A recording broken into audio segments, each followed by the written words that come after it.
Is a penny really worth a penny?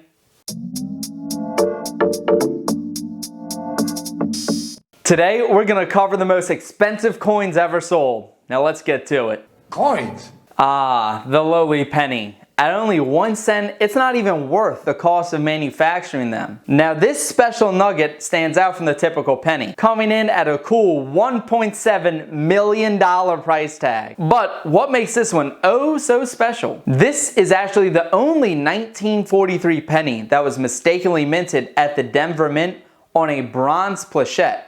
And it's actually one of only 20 minted nationwide. During World War II, instead of using your typical copper-looking bronze penny, they actually used steel and coated it in zinc to conserve more valuable materials for the war effort. Next on our list, we have the 1913 Liberty nickel, specifically the Olsen specimen, which sold for over $3.7 million. The interesting thing is that these nickels should not even exist today. The dies were not meant to be sent out, and only 5 seem to have been made before the dies were destroyed. Coincidentally, the guy who sold all 5 may have worked at that mint. Coincidence? I think not! Coming up next on our list, we have the 1894 S. Barber Dime, which went on to sell for $1.99 million.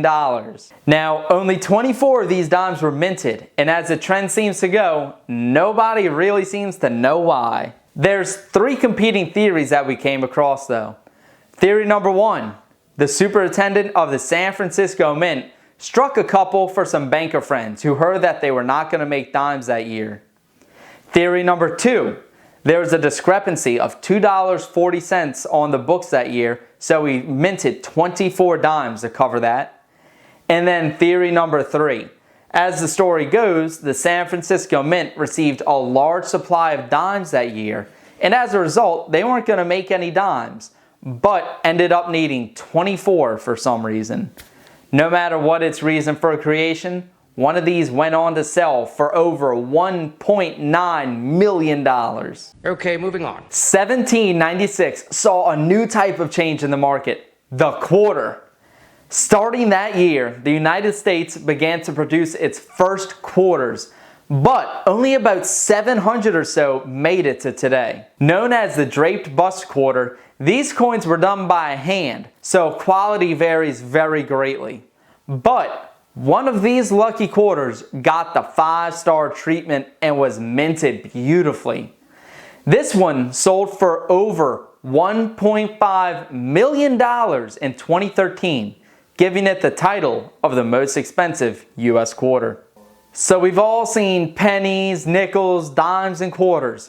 But have you ever seen something as cool as this coin from 42 BC? The Ide Mar Aureus of Brutus was printed just 2 years after the assassination of the recently self-proclaimed dictator for life, Julius Caesar.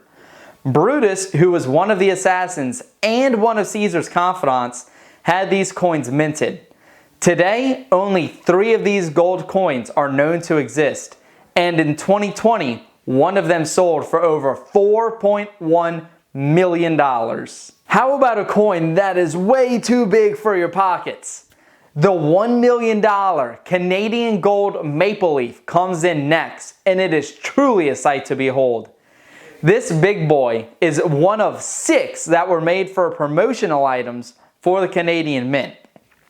Fun fact about this coin is that it actually holds the world record for the largest gold coin.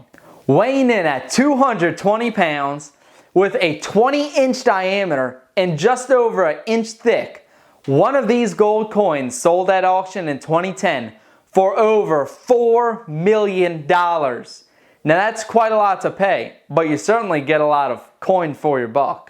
But before we get to the most expensive coin ever sold, let's talk about the most expensive piece of paper money. Meet the Grand Watermelon $1,000 bill. Selling for a cool $3.3 million, this bill was printed all the way back in 1890. Now what makes this one even more special is that big red seal. Only 2 of these bills with that red seal were ever printed, making this one quite a rare piece. Fun story about the name is that if you were to look on the back of this note, the zeros have a special pattern that makes it look like a watermelon. Pretty interesting design, am I right? Now here we are, among the best of the best, or in this case, the most expensive of the most expensive.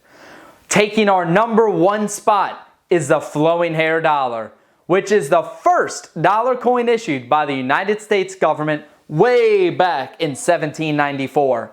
So how much would you pay for this piece of history? Would you pay $1 million? $1 million. $2 million? $2 million. I have $2 million.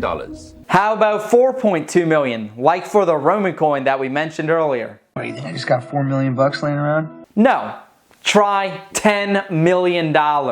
Did you say 10 million? This king of coins was sold for that massive sum way back in 2013. And it is considered by most collectors to be one of, if not the rarest coin out there. It is definitely a prize for any aspiring collection. So who else is going to be checking between couch cushions for some of those rare coins? Be sure to let us know what your favorite one was down below. And be sure to subscribe to catch us in our next video. This is Dominic with a Financial Fixation, and I'll see you in the next video.